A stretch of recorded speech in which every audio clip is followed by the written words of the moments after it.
The champagne flute trembled in Emma's hand as she stared at the embossed wedding invitation that had arrived 3 weeks ago. Her ex-fiancé's wedding, to the woman he'd left her for.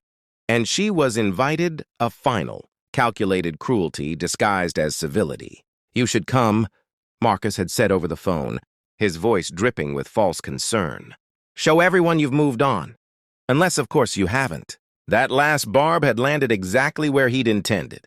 Emma had spent 2 years building a life after their broken engagement.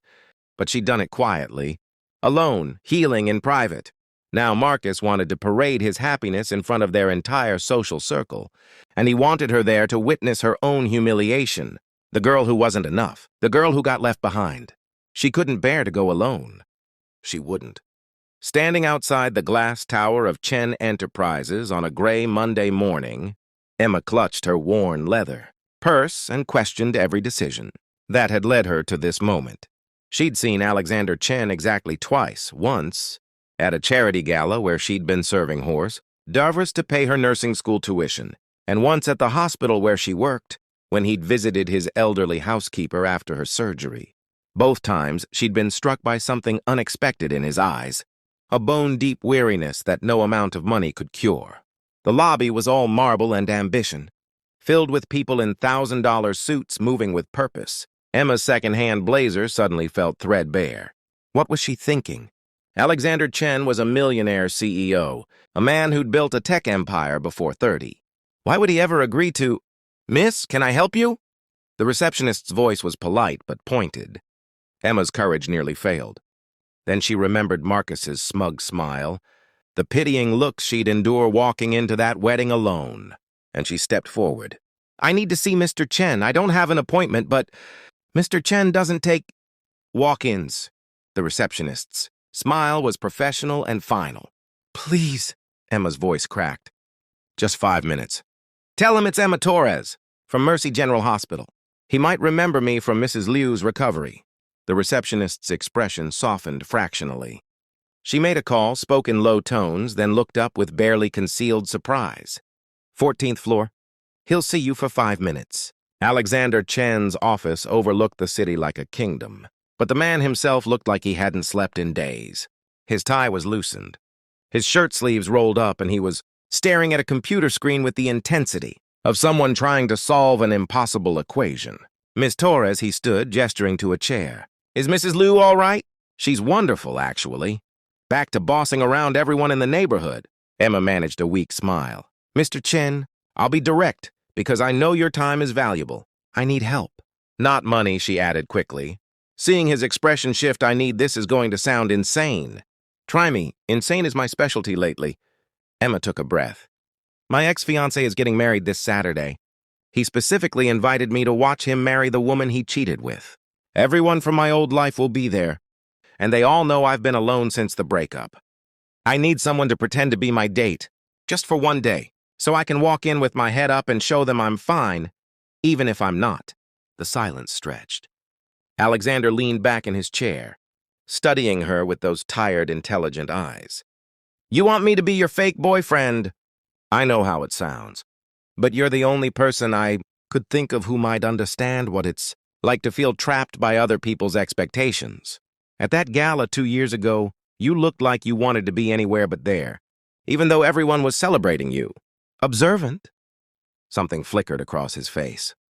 "What's in it for me?" Emma hadn't expected that. "Nothing. I'm asking for a favor I can't repay. But at the hospital, you stayed with Mrs. Liu for 3 hours after surgery. Even though you had a board meeting, you read to her in Mandarin until she fell asleep. You're kind, even when you don't have to be. I'm hoping that kindness extends to desperate strangers making ridiculous requests." Alexander was quiet for a long moment. Then, unexpectedly, he laughed. A rusty sound, like something unused. "You know what my therapist keeps telling me? That I've forgotten how to be spontaneous. That I've let my life become nothing but board meetings and profit, margins and loneliness, disguised as productivity." He stood, moving to the window. "Saturday, you said?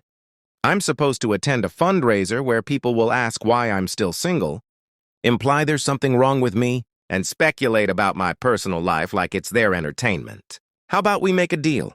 You save me from that nightmare, and I'll save you from yours. Emma blinked. You're serious? Completely. Besides, I owe you. Mrs. Liu told me you spent your breaks with her when she had no visitors, that you advocated for her when her insurance tried to deny coverage. You think I didn't? Notice you were wearing the same shoes. With the worn sole both times I saw you? You're working yourself to exhaustion taking care of others. Consider this repayment. That's not why I helped her? I know, that's exactly why I'm saying yes. Saturday arrived wrapped in golden autumn light. When Alexander picked up Emma in a car that cost more than her annual salary, she barely recognized herself in the mirror. He'd insisted on sending a stylist, and now she wore a midnight blue dress that made her feel like someone capable of walking into her worst nightmare with grace. You look terrified, Alexander said as they drove toward the venue. I am terrified. What if people see through this? What if Marcus... Emma... He glanced at her, and his expression was unexpectedly gentle. For what it's worth, any man stupid enough to let you go deserves to see exactly what he lost. Now tell me about him so I know what we're dealing with. As she talked, Alexander listened with complete attention, asking questions, making her laugh despite her nerves. By the time they arrived, Emma realized something had shifted. This didn't feel like pretending anymore. The wedding was exactly as insufferable as Emma had feared. Marcus's family estate was decorated with excessive flowers and even more excessive wealth. But when she walked in with Alexander's hand steady at the small of her back, she felt the room's attention pivot. Emma? Marcus materialized, his smile strained. You came, and you brought Alexander Chen. Alexander's handshake was firm, his smile polite and utterly neutral. Congratulations on your wedding. Marcus's eyes widened with recognition and poorly concealed envy. The man who'd once told Emma she'd never amount to anything was now staring at her date, like he was calculating net worth. The ceremony was beautiful and hollow, but afterward, when Marcus cornered Emma on the terrace, his true colors emerged. Really, Alexander Chen? You expect me to believe a woman like you could land someone like him? Before Emma could respond, Alexander appeared, his expression colder than she'd ever seen it. A woman like her? You mean intelligent, compassionate, and real? Yes, Marcus. Shockingly, some of us value substance over superficiality. Now, if you'll excuse us, I'd like to dance with my girlfriend before we leave. This party is incredibly boring. As they danced under string lights, Alexander whispered, I'm sorry. I shouldn't have called you my girlfriend without asking. Emma looked up at him, at this unexpected man who'd shown her more kindness in 1 week than Marcus had in 3 years. What if I want you to? Want me to what? Keep calling me that. Maybe make it real? Alexander stopped moving. For a moment, Emma thought she'd ruined everything. Then he smiled. A real smile, warm and surprised and hopeful. I came here today thinking I was pretending, he said softly. But somewhere between picking you up and watching you handle your ex with more grace than he deserved, I stopped pretending. Emma Torres, would you consider having dinner with me next weekend? A real date? Yes, she breathed. Yes. They left the wedding early, neither caring about the whispers. Sometimes the best revenge isn't proving your ex wrong. It's discovering that moving forward leads you exactly where you're supposed to be.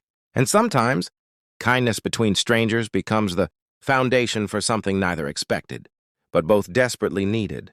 A genuine connection built not on pretending, but on seeing each other clearly and choosing to stay.